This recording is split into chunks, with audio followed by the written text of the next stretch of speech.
bringing you the news and information you need from the people making a difference. This is Comcast Newsmakers. And welcome back to Comcast Newsmakers. I'm Steve Swat. My guest this segment is V. Nguyen, who is the Assistant Regional Director for Church World Service in Northern California. Yes. It's a national organization. Yes. Tell us a little bit about it, because I think a lot of people may not be familiar with it, but I know you are in like 80 countries. Yes, Church World Service is an international relief organization. It is made up of the 35 different denominations, Anglican, Protestants, and Orthodox churches. And we came out of in the 1940s, right after World War II, many of the Christian communities in the Midwest wanted to respond to the situation in Europe after the devastation of World War II. And so we came out of that movement.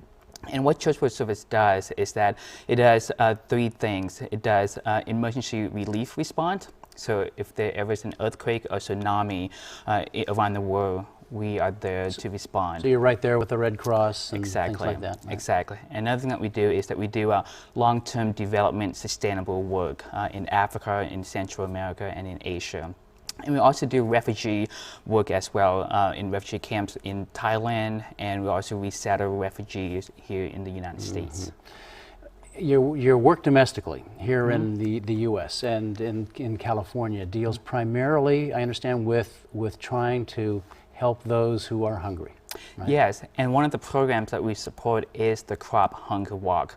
Each year, roughly 2,000 communities across the country participate in this walk.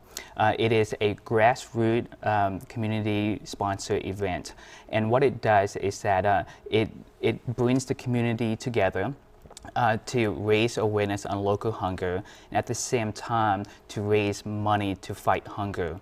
It is one of the oldest walks in the nation, and it's the only walks that support local organizations throughout the communities, as well as global hunger efforts throughout the country. And it's my understanding that I guess in the fall and the spring, you're going to have like walks in 70 different communities in California alone? That's right, just in California. And here, especially in October is the peak walks throughout the countries. And in Northern Cal specifically, we have about 30 or so. But in the whole West Coast in California, you have roughly about 70. So if someone wanted to participate, these are all on different days, so Yes. they should go to your website to find out exactly when the Hunger Walk is going to be. Yes. The website is www.churchworldservice.org, and all the walks, they can support a walker online, and all the walks information are on the website where the walker would be and such. So you need walkers and you need sponsors. Yes, exactly. Walkers, because this is a community event. It is sponsored by the local communities. Roughly each year, about 2,000 communities across the country participate in this, and so we always try to make this a local event. And it's generally timed to Thanksgiving, because that's when, at least symbolically, you want families to be able to have a Thanksgiving dinner. Exactly, and when our walks are in October, the money that's generated is able to support a lot of the local food banks. So 25% of the money stays locally in the community, and most of it goes towards the local food banks, food shelter, and such. And the rest of the money, does that go to help the overseas sustainable efforts that you do? To Church World Service to help fight hunger around the world. Do you find, are you finding that you have sort of a population of new hungry now because of the economic situation? Yes, we have noticed that by working with many of the walks throughout the countries, that many of the food banks that we support through our Crop Hunger Walk, that they are seeing a lot of the pantries being empty because the needs are much more now, and so many more people are coming into the food banks and asking for food, and sometimes food banks have to say no to them, and so we are aware of that. But we also know that a lot of people care for the communities, and so they are willing to come together and support. Well, we're out of time, but thanks for coming by and talking about the Church World Service so much. and all the efforts you're doing. Thank you again. Thank you. And thanks to our viewers for watching Comcast Newsmakers. We'll see you next time.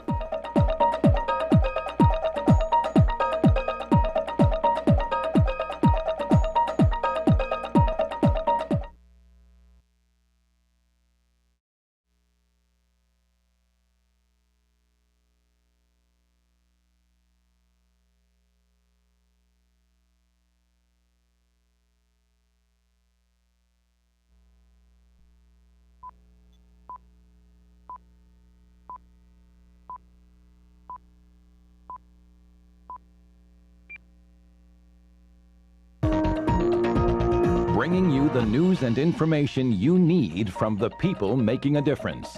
This is Comcast Newsmakers. And welcome back to Comcast Newsmakers. I'm Steve Swat. My guest this segment is Craig Chalmers, and you can probably tell by his t-shirt, "We walk because they walk," Crop Hunger Walk. You are a crop walker. I am a crop walker for at least 15 years now, Steve. So explain to our viewers what a crop walker is. Basically a crop walker, and this is specifically for the Sacramento Crop Walk right now, and for all crop walks. But you get sponsors, you go on a crop walk, you collect money, and that supports not only local Sacramento area food banks, but also Church World Service. And Church World Service, as I understand, sort of is the overall sponsor of these crop walks, and they are everywhere. I mean, they're a couple of thousand nationwide, right? Throughout the United States, and they support efforts in nationally and internationally for hunger and relief. So at various times, I know this fall, there are going to be upwards of 70 or so crop walks to end hunger in California. In California, and about 30 in Northern California. The money that you raise through sponsors and donations, of course, and sale of T-shirts and things like that. The money that you raise, does a lot of that stay in the community? Yes, about 25% of the money raised stays in the community, and the other 75% goes to help support Church World Services efforts. And the 25% that stays in the community is spent how? Well, Where? in the Sacramento area, we have St. Matthew's Food Closet, which is in North Sacramento. We have Sacramento Food Bank, which is in Central Sacramento. And we have the South Sacramento Interfaith Partnership, which is in South Sacramento. So we have 3 area locations that we support for food bank assistance. Yeah, it's interesting in this day and age with the economy being the way it is. I know in most communities you're seeing an explosion in the number of people who are hungry, and these are folks that have jobs. They just have low-paying jobs and they can't make ends meet. Good point. It's a really hard times now. As a matter of fact, the local food closets in Sacramento have seen is upward into the 100% increase in usership of those services. And this is at a time when a lot of folks are being furloughed in Sacramento if they work for state government, being laid off if they work for government or in the private sector, which means there are probably fewer discretionary dollars there to help meet this demand. And it's a community event, and people in Sacramento come out and help each other, and that's an important part of Crop Walk and our event, which is, by the way, on October 11th this year. I was going to ask you that. It is October 11th, and it starts and ends at the Capitol. The state capitol, and I would like to show you our Crop Walk poster. Okay. Just to show everybody. That's your official logo. That's our official logo. That's this year's logo, and you will see that I have a shirt with last year's logo. Okay. But we're using the materials that we have for every year. And so this year we will be selling these T-shirts right at the walk, and 50% of those funds actually go to help Crop Walk in the Sacramento area. All right. You've been doing this now for 15 years. What got you started? I go to a small church called Parkside Community Church in South Sacramento, and our church has been a part of the Crop Walk movement. And many people and many churches in the Sacramento area are part of that movement too. It's a movement that has been around since the 40s, since World War II, or the end of World War II, and it continues on as a tradition, and it continues on as an agency or a group of people that want to help others. It must make you feel good to help those who are hungry. It does. Yeah. It does.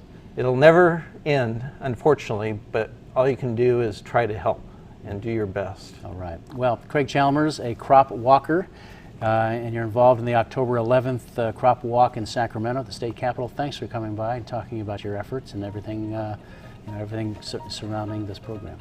Thank you, Steve, and hope to see you and others out there walking for crop. All right. Thank you. All right. Thanks again, and thanks to our viewers for watching Comcast Newsmakers.